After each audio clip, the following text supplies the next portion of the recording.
Swastiastu pemirsa Bali TV dimanapun Anda berada, kembali saya Nyoman Winata, redaktur pelaksana harian Bali Pos. Ya, seperti biasa pasti akan menjumpai Anda dalam Bali Pos Talk. Nah, kali ini saya akan mewawancarai Kepala Sekolah SMA Negeri 9 bersama Wakasek kesiswaannya berkaitan dengan tantangan yang dihadapi oleh SMA Negeri 9 sebagai salah satu SMA Negeri baru ya yang ada di Kota Denpasar. Tentu banyak hal yang mesti dilakukan, dipersiapkan, dan kelahirannya di tahun 2020 pas ketika pandemi ini justru menjadi momentum yang cukup tepat bagi SMA Negeri 9. Nah, bagaimana kedepannya kita akan langsung wawancarai Bapak Igusti Ngurah Oke Arjawo, beliau Kepala Sekolah SMA Negeri 9. Om Swastiastu Ji.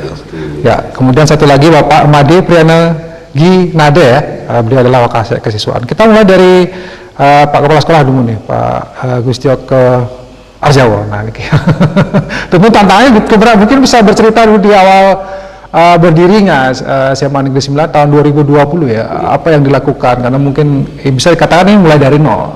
Silakan. Semua atas waktu yang diberikan. Jadi SMA Negeri 9 Denpasar ini didirikan atau mendapatkan surat izinnya pada tahun 2020. Nah, kami awali waktu itu sementara berada di SMA 6 Denpasar. Istilahnya numpang di SMA 6 Denpasar. Nah, kemudian waktu itu adalah PLT-nya Bapak Dr. Andes Mudito. Beliau adalah sebagai PLT di SMA Negeri 9 Denpasar. Nah, dari sanalah sekolah kita digawangi oleh Bapak Mudito. Nah, beliau memberikan dasar-dasar fondasi yang kuat untuk SMA yang baru. Nah, di sana anak-anak kita sementara waktu itu pas memang masa pandemi, jadi aktivitas boleh dikatakan anak-anak kita berada di SMA Negeri 6 Denpasar. Nah, kemudian di tahun yang sama, tahun 2020, kita memiliki siswa, yaitu pertama kali kurang lebih sekitar 145 siswa. Nah, jadi dari sanalah kemudian anak-anak kita digawangi Bapak Mudito.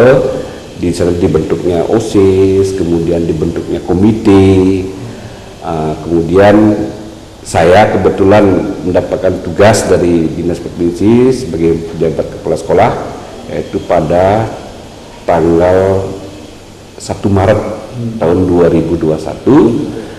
Nah, sehingga saya harus mengambil tugas ini dan saya menuju ke SMA 6 waktu itu bertemu dengan Pak Mudito. Kemudian kita berdiskusi mengenai apa-apa yang harus dipersiapkan untuk sekolah ini. Nah, waktu itu kami diberikan tempat suatu ruang BK yang ada di SMA 6, yaitu untuk aktivitas daripada guru-guru, kemudian pegawai beserta kepala sekolah. Nah, kemudian setelah saya masuk ke SMA 6 untuk berdiskusi dengan bapaknya, nah kemudian dalam waktu kurang lebih 1 bulan akhirnya kita sepakat dengan teman-teman yang di SMA 9 untuk kita menuju ke tempat kita yang baru. Jadi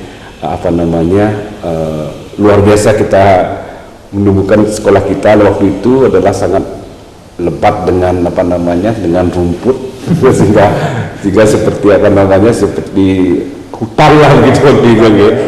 Nah, sehingga kita harus boleh dikatakan ya seperti ngerabas hutan lah saat seperti di sini, dengan kondisi ruangan kantor belum ada, kemudian masih dalam bentuk ruangan kantornya belum bentuk struktur, kemudian hanya kita memiliki 9 ruang belajar itu saja yang ada waktu itu saat itu. Nah, kemudian kami sepakat dengan teman-teman yang ada di SMA 9, kita harus segera sini. Apapun tantangannya, kita harus bersama-sama untuk bahu-bahu untuk menyiasatinya supaya area ini bisa digunakan sebagai tempat belajar kita. Dan nggak sampai hari ini kita masih melihat bahwa proses pembangunan di SMA Negeri 11 secara fisiknya masih terjadi ya. Betul. Tapi proses belajar mengajar tetap jalan tetap biasa, tetap jalan seperti biasa. Dulu online, tapi sekarang sudah offline juga sudah jalan juga. Iya, sudah jalan. Jadi kalau yang sekarang itu adalah memang kan kita kebetulan kapasitas ruang belajar dengan jumlah siswa itu boleh dikatakan agak sedikit timpang gitu. Dengan ya kita memiliki 25 rombel belajar dari kelas 1 sampai kelas 12. Nah, sedangkan ruangan yang ada itu adalah yang ready adalah 9 ruangan. Kemudian yang sekarang yang lagi 9 ruangan ini masih dalam tahap finishing. Nah, kemudian kami mengambil cara dengan dengan menggunakan 2 sesi, yaitu sesi pagi dan sesi siang seperti itu. Jadi pokoknya istilahnya semangat walaupun gedungnya belum ada, tapi semangat mengajar daripada guru tetap jalan. Tetap jalan. Saya ke Pak Trianik sebagai Wakasek kesiswaan, tentu kesiswaan kan ya OSIS, ya aktivitas ekstrakurikuler. Apakah tetap berjalan dengan kondisi bangunan seperti ini, kondisi fisik gedung SMA Negeri 9? Baik, untuk SMA Negeri 9 Denpasar yang nama kerennya Semansia. Semansia ya? Semansia, ya. Sia itu 9 ya? 9, itu kita warisi dari Bapak PLT yang ketika itu seperti dijelaskan oleh Bapak Kepala Sekolah ketika masih di SMA 6. Jadi kita wajib melanjutkan pondasi-pondasi tersebut. 862 siswa sampai saat ini jumlah dari siswa kami di SMA Negeri 9 Denpasar. Ketika masa pandemi, sistem pembelajaran kita sama dengan sekolah-sekolah yang lainnya, yaitu online. Nah, pada saat ini kita sudah mulai offline. Sudah sekitar 112 trofi, medali, dan piagam yang bisa kita kumpulkan. Itu berarti bahwa potensi dari sekolah yang baru berdiri, otomatis ini usianya baru 2 tahun. Baru 2 tahun. Sudah 112 trofi, medali, dan piagam penghargaan yang sudah kita miliki. Ketika kita online, khususnya kami di kesiswaan bersama jajaran teman-teman di manajemen sekolah, tentunya mempunyai strategi bagaimana sekolah yang baru bisa siap bersaing dengan sekolah-sekolah yang sudah terdahulu ada di Kota Denpasar. Itu menjadi tantangan berat bagi kami. Tentunya peran komite di sini yang luar biasa, kemudian daya dukung dari orang tua. Nah, di sini dari khususnya kesiswaan, pengembangan kita adalah karena saat itu belum boleh membuka ekstrakurikuler, kita siasati dengan komunitas. Jadi ekstra itu kita gerakkan dengan komunitas-komunitas kecil yang karena tatap muka itu masih belum seperti saat ini. Ternyata potensi khususnya di SMA Negeri 9 Denpasar, khusus di kawasan Denpasar Timur, tentunya tidak diragukan lagi, karena SDM putra-putri kita yang outputnya dari SMP pendamping di Denpasar Timur itu sangat luar biasa. Nah, ketika kita mulai berkompetisi, kompetisinya bukan hanya di tingkat Kota Denpasar, bukan hanya di provinsi, tapi kita sudah ke nasional. Yang terakhir ini di trofi piagam penghargaan kita dan medali yang kita dapatkan dari Universitas Muhammadiyah Sidoarjo Jawa Timur. Saat itu kita dalam keadaan sekolah yang tidak ada laboratoriumnya, tapi anak kita mampu memanfaatkan kelas tersebut sebagai tempatnya riset. Di situ dia mampu membuat bahan bakar alternatif sehingga mendapat juara 2 di tingkat nasional. Nah, itu prestasi terakhir di bulan September ini. Karena kita mempunyai tradisi, jadi anak-anak itu kita kumpulkan yang berprestasi itu setiap akhir bulan. Nah, sampai saat ini kita akan di akhir bulan ini kita akan kumpulkan lagi, sudah terkumpul sekitar 5 medali. 5 medali. Yang belum kita publish.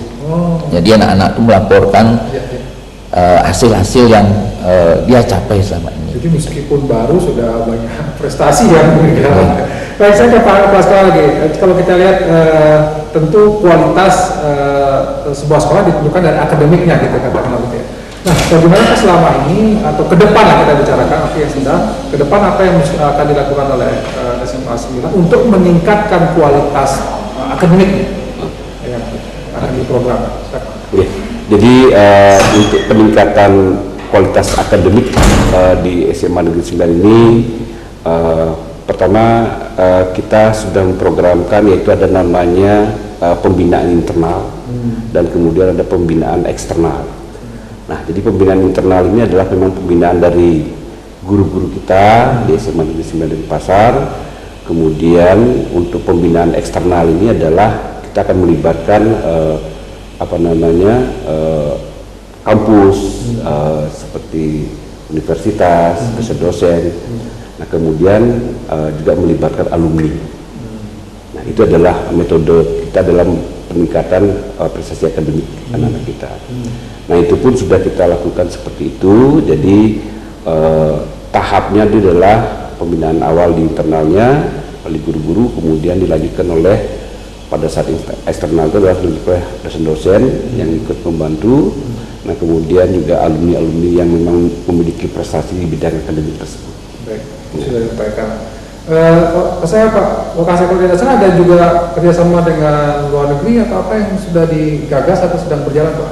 Iya. Pak, Itu kita sudah MOU dengan Melbourne High School. Di situ salah satu sekolah unggulan di kota Melbourne, Australia.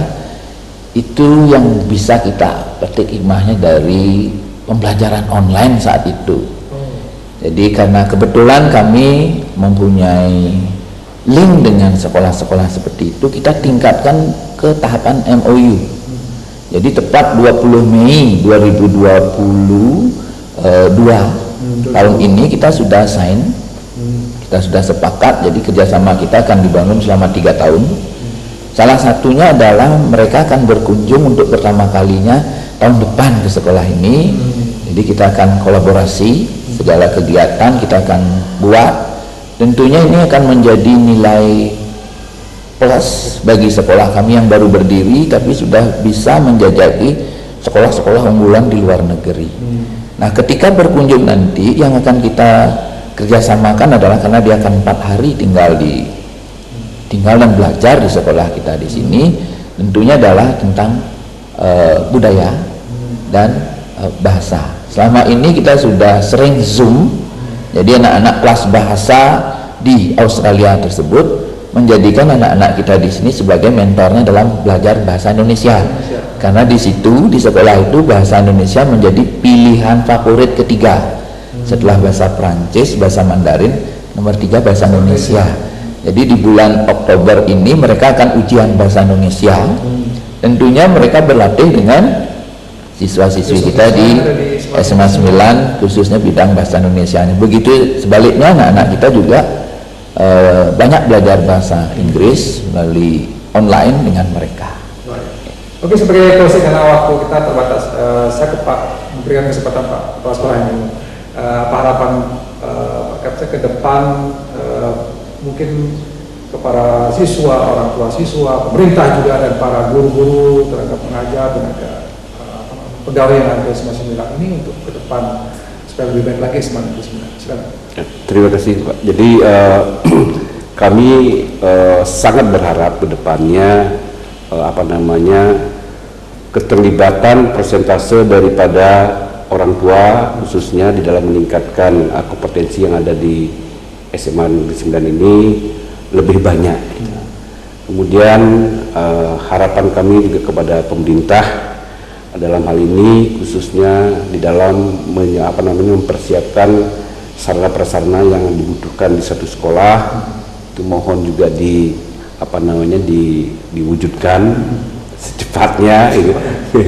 Nah, kemudian juga kepada anak-anak kami yang ada di SMA Negeri 9, kami adalah sekolah yang memfasilitasi, kemudian memberikan ruang kepada anak-anak untuk memaksimalkan kompetensi yang anak-anak miliki, dan kami intinya adalah sekolah yang dalam hal ini lebih mengedepankan program.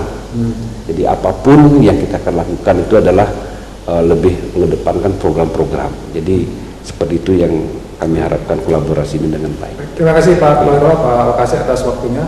Demikian wawancara saya dengan komponen Sekolah SMA Negeri 9 ini yang ternyata walaupun sudah masih baru tapi sudah memiliki cukup banyak prestasi, bahkan sudah punya kerjasama dengan sekolah luar negeri. Ini suatu hal yang positif. Tentu harapan kita bahwa pemerintah Provinsi Bali dalam hal ini dan pemerintah kota mungkin yang berkaitan dengan keberadaan SMA Negeri 9 ini juga mendukung, membackup sehingga pendidikan anak-anak di SMA Negeri 9 menjadi lebih baik lagi ke depan. Demikian Bali Pos Talk kali ini, saya ucapkan terima kasih. Saya tutup dengan Pramu Santi. Om Santi Santi Santi. Terima kasih, sampai jumpa.